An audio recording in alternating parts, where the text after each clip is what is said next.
Okay, let's get into this conversation about Twitter today because Twitter was hacked. Man, oh man, the everybody was hacked. All the biggies, Elon Musk and everybody. So our guest right now to get into this is Hank Fordham. It's Hank the hacker with Centurion Defense. It was an incredible day today. How's it going, Hank? Not bad. Thanks for having me, Shane. You bet. Glad to have you here, buddy. So tell us what happened on Twitter today, because there was a whole bunch of really, really popular people that had their accounts get hacked on Twitter today. Let's start it right there. Yeah, so we had, I think it was it had to have been near 10 like high profile accounts that have been compromised today, and including other accounts like Bitcoin trading accounts. And it kind of started after their update that they released around 2:50, like 3 o'clock today. And so they released an update, and then around an hour later, they noticed that all these high profile accounts were sharing Bitcoin addresses, and they tried to disable like account password changes and whatnot, and they ended up having to completely disable tweeting from these accounts because the hacker had the same access that they do with their API. Oh. So yeah. Was this a hack, an account specific thing, or was this like a Twitter structure hack where they just got into the system?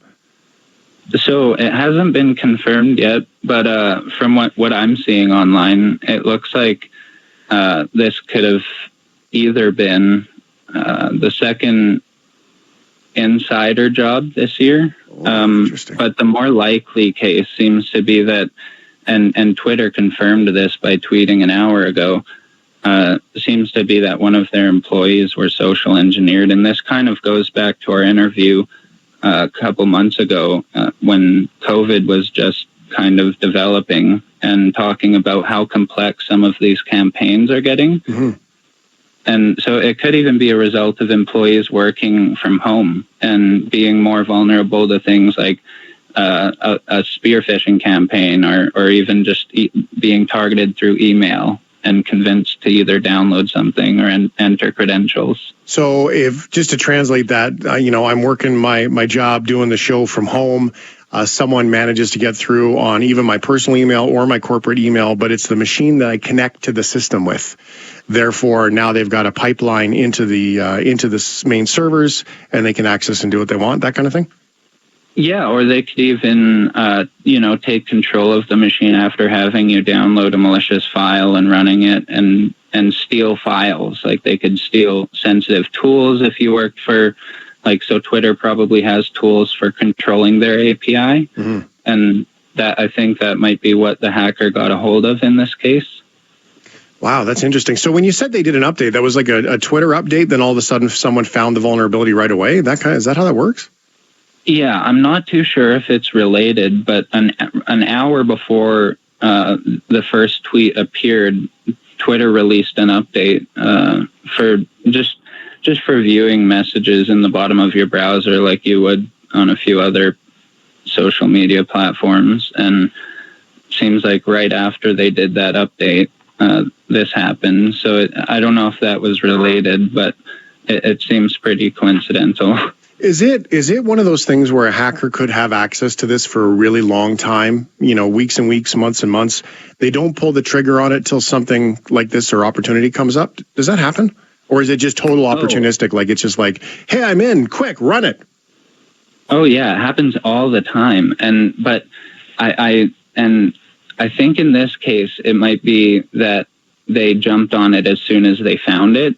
I'm a little bit surprised that they didn't sit on this a little longer going into the elections, but I think they were worried about maybe Twitter fixing a problem before it was mitigated, and that's kind of what leads to me thinking that them updating their service has something to do with it.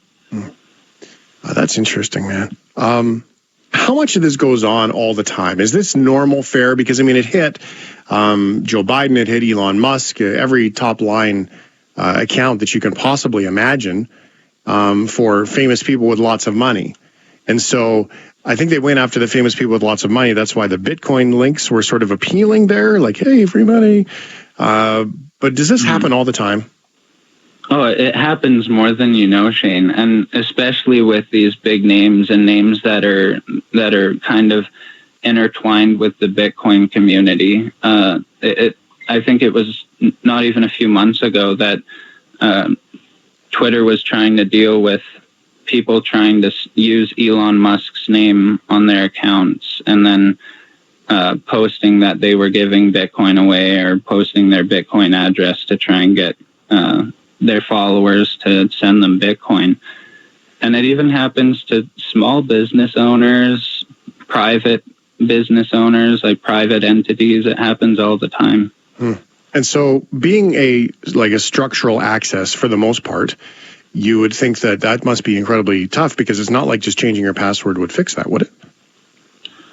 No, not with the access that these hackers would have had. These hackers would have, I don't think two-factor authentication would have necessarily even helped in this case. These guys had back-end access. So it's not like the president of the United States, his account, somebody went in and guessed his password is like, I love me 1 2 3 4, and then they got in. It wasn't that. No. I think that after Twitter's tweet, especially, and some pictures that were leaked around some communities online, I think that a tool was leaked that controls their user API, and so they were able to take control of some accounts and tweet on their behalf. So how much of this goes on in the dark web? Is this like, I imagine a bunch of people at computers, like you see in the movies, some rundown old building with lots of monitors, and then something like this happens and everyone's like, yeah, we did it. Or is this just really, criminals trying to make a little bit of dough? Oh, this is happening all the time, especially with data trading. So, and you can imagine with scamming, so people offering fake tools, and especially after an instance like this, people might even be trying to scam, trying to sell this tool or claim that they have access to it, which obviously won't be the case. And but a lot of it also goes to trading credentials and trading people's passwords and usernames and selling that, data trading.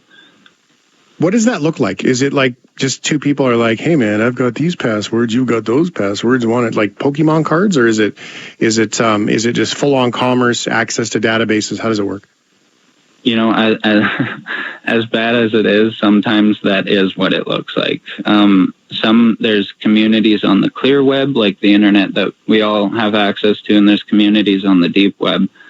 And they kind of like these sub-communities develop accordingly. So on the clear web, you kind of run into like, there's kids as young as 12 trading these accounts back and forth just for like free pizza or free Netflix account in return. And where they're sourcing the accounts from usually comes from the darker side, the deep web, where the trades are initially taking place after like a website was compromised and the hacker would have gotten access to their database, so the usernames and passwords, and then sold them. And after a certain amount of time, it gets saturated and they get leaked on the clear web.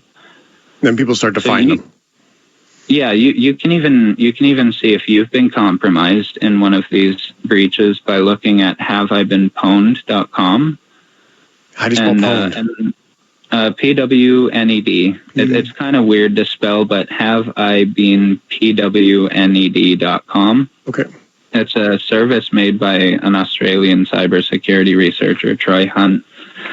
But you can even view the plain text credentials on some websites on the clear web. So it's like it's a very transparent and active community of trading these credentials. So when you do the search on that, now I've done some of these searches before. There was one which surprised me the most that I didn't ever hear about. One was the game, the Zynga game system that was hacked. I knew that my Gmail account was on there, and MyFitnessPal, which was Under Armour, that was hacked, as well as Canva was also hacked.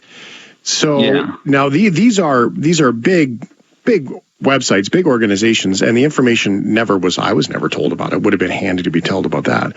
But what was because there's other websites that will do this as well, search this stuff, and then they get shut down by the FBI or whatever in the States because they're looking for, this one looks like it's a donate only as opposed to a charging for access, because these guys are also scammers in some cases, aren't they?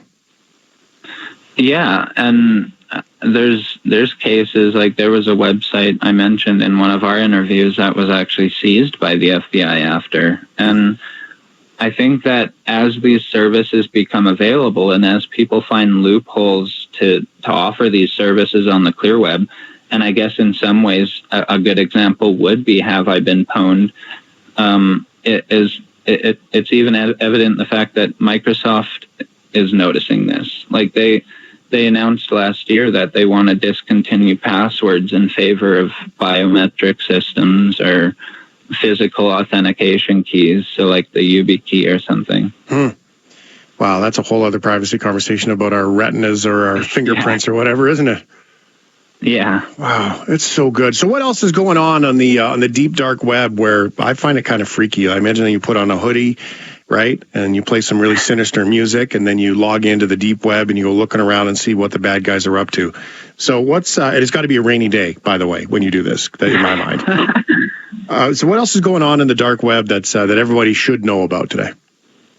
In regards to the mystery of the deep web, we're actually doing a new series on our website at centuriondefense.ca for kind of demystifying the deep web and giving people a bit of a tour on the deep web. But I'm always noticing upticks in ransomware, phishing, and especially right now, there's lots of talk about Twitter and like I said, people offering to sell this tool or saying that they have access to this tool. So it seems like ransomware is something that more and more people are becoming aware of and learning how to abuse. So for everyone who doesn't know what ransomware is, how does it work?